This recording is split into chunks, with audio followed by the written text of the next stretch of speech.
The SEC is a toothless tiger at the best of times, bandying about empty threats to dodgy corporations and corrupt hedges, but really they save their real heavy hitting for the retail investor. Hi again everyone, I hope you're all doing really well. So this video is a little different from what I normally do in the sense that it is not covering a specific stock, but instead it is giving a bit of a commentary regarding the latest set of warning videos the SEC has issued, particularly targeting retail investors. There are a few of these videos which were released this week that really are not that dissimilar from one another, but I will play this one targeting the idea of meme stock investing just to give you a bit of a feel for what they are like. Welcome back, Brad. It's your investment. I'll take meme stocks. Invest! Ouch. Your investment, Julie. I'm gonna do some research first. Well played, Julie. Well played. You can do research? Investing is not a game. Always do your research before making an investment decision. Learn more at investor.gov. Before you invest, investor.gov.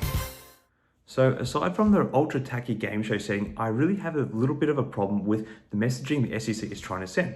So I think the key takeaway message here is that investors should avoid meme stocks and other popular retail trades as they are not researched and are just a lazy way to try and make money from trading. I think it sends a bit of a message that people who do try to engage or profit from such trades just do so blindly and have no consideration for the consequences or in the method with which the profit will be derived. Aside from the fact that the media has created the label of meme stock for any sort of play getting talked about by retail investors on social media, which includes some big names like Tesla stock and even the likes of Salesforce stock, if we are to look at the origins of meme stock movement, however, well, it all really starts with the GameStop rally back in 2021. GameStop, which in the space of 9 months went from an all-time low of $2.51 per share to a high of $483 per share, was no accident. Knowledge. In fact, I would contend that more research actually went into this play than what many of the leading asset research firms could potentially muster. If you were to go and look through some of the information that is shared and exchanged on platforms such as Reddit and even here on YouTube, you would see that what is at the core of many meme stock plays is a well thought out process. Obviously they are risky plays, but they are still backed by a degree of research, contrary to what these videos are saying. Now, these meme stocks don't just capture retail imaginations for any reason at all. There is an investment strategy behind every play. Not everything that gets looked into is a hunt for the next big short squeeze, but it is also possibly a hunt for value which has perhaps been overlooked or may arise from future company developments, ideas which come to light via research and discussion of other ideas among the retail scene. In fact, if anything, the likes of the SEC could be accused of not doing their own research.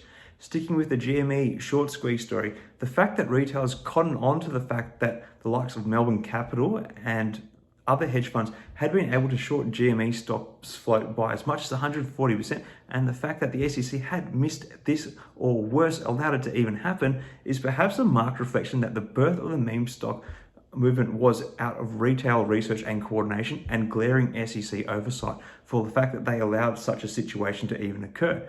Keep in mind, at various times, significant corporate and business figures also cotton on to the problem and potential here. And this rally saw support come from the likes of figures such as Michael Burry, Elon Musk, and Jordan Belfort. In fact, I'm sure many retailers have actually been able to identify issues with companies before the SEC even does, basically undertaking their policing role. For instance, I haven't heard the SEC say anything over the likes of BBIG, aka Vinco Ventures, and the way they have treated their shareholders like Amber Heard treated Johnny Depp, with the way they kicked the long promised Thai dividend can continuously down the road, and all the while changing the rules for this spin-off along the way. I say this as a disgruntled BBIG stockholder who has been affected by the Tide spin-off. While I don't want action to be taken by the SEC on the company while I hold my position, you have to ask, will there even be any action taken by the SEC over this? I seriously doubt it. Looking beyond the SEC and more at the general financial system, just the other day, Treasury Secretary Janet Yellen came out and admitted that she and Treasury were wrong about inflation being transitory. Well, retailers have been talking about this looming inflation problem since governments around the world fired up their emergency money printing presses in 2020 and left them running for the better part of 2 years.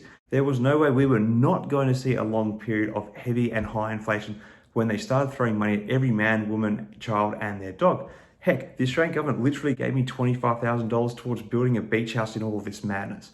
Flexing aside, it is no wonder that the retail investing scene has gained such strength and momentum in recent times. The bodies and individuals who are meant to be overseeing the financial systems are literally asleep at the wheel.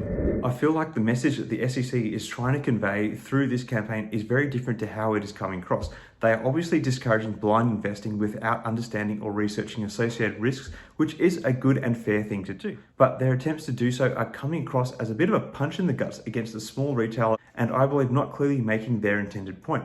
Although perhaps opaqueness is the intention of the SEC for being regularly highlighted as being a toothless tiger by the retail scene. However, if we were to switch gears now and take an alternative conspiratorial interpretation of this latest warning campaign by the SEC and the timing of its release, perhaps it's a sign that the markets have finally reached the bottom and the SEC doesn't want the average Joe or Jane to capitalize on it. Trust, I don't. Anyway, that's about it for this one. A little different from my normal style of content, but I hope you enjoyed my rant. Thanks for watching. Until next time, everyone, may the markets trade in your favor. Cheers.